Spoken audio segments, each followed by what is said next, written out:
Hey, what's up? We're going to talk some more about this TV situation. In case you missed it, Amazon has kind of stepped in and has partnered with Diamond Sports. I talked about that in a recent video.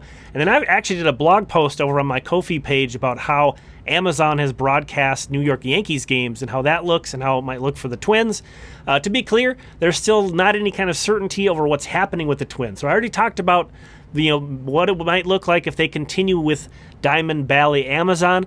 Let's talk about how it might look like if MLB takes over their broadcast, which that sounds like a weird thing, but that could happen too. The Twins do not have a contract, so they're up in the air. Maybe they go with Diamond Bally Amazon. Maybe MLB takes it over. We'll see. It's yet to be seen. But they did take over the broadcasting of two teams last season, the San Diego Padres and the Arizona Diamondbacks. So we're going to talk a moment about how that looked. One thing that really kind of puts me at ease is that, as we have marked down below here from this AP article, MLB pulled it off in a day and a half. They took over with a day and a half's notice the Padres broadcast. It wasn't completely without a hitch, but it was fairly smooth, and they've been great at streaming. They've been great at MLB Network. So they have a lot of experience with this stuff. So it's completely possible and it's completely doable. That takeover resulted in a massive increase in reach for those teams. They were able to reach so many more homes because blackout restrictions went away. It is not Major League Baseball. These blackouts are not Major League Baseball. We know that now, especially because when they took over these broadcasting rights, they eliminated blackouts and made it available on MLB TV for local people.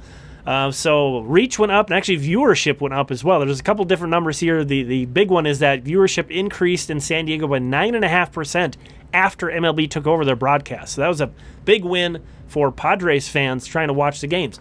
Look at how many platforms the games were available on for Padres fans. DirecTV, AT&T Uverse, Cox, Spectrum, Fubo, even another streaming service there, and MLB TV, again, $19.99 a month, $20 a month. To be able to pay to watch your local team. I would gladly pay that. I know, and if you have a cable package that you're already paying for, it looks like that's not a concern to you. They'll still be where you want it to be. Again, the kind of fly in the ointment, the difference between these teams and the Twins, they had active contracts with Bally Diamond. The Twins now do not, as of this offseason. So is that going to make things different in the conversation that we're having? Possibly, but again, the Diamondbacks, same deal.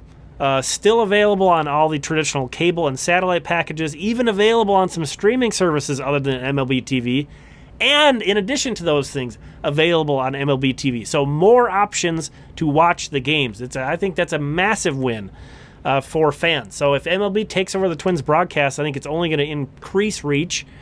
Another broadcasting thing I want to call out, because I'm a psychopath that wants to watch 18-year-olds play baseball, is the Mighty Muscles are going to broadcast their games on MILB TV and MLB TV this upcoming season. That's mad. They've never done that before. Their home games are going to be available, so we're going to be able to watch a ton of Walker Jenkins, so expect way more Muscles highlights in system recaps this upcoming year. Kind of a side note to the conversation, but I wanted to call out just because I'm so excited about it.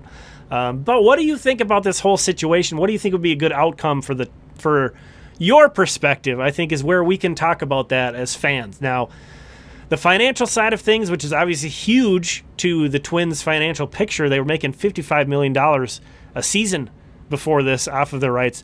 I don't know what that looks like. When Major League Baseball steps in and takes over, I don't know the impact to the financial side. That's not something I could find a lot of data on in regard to how the Padres and the Diamondback situations went. I'm not even going to try to speculate on that. I'm assuming it would probably be not as good, to be honest, as if they got another contract with Diamond, Bally, Amazon. But I don't know. Again, Major League Baseball in the Rob Manfred era, there's a lot you can complain about, but I think that they've done a really good job of being at the forefront of streaming. I think they've done a great job, again, with TV stuff. To be able to step in like that in a day and a half is remarkable. So anyway, thanks for checking this out. We'll talk again soon.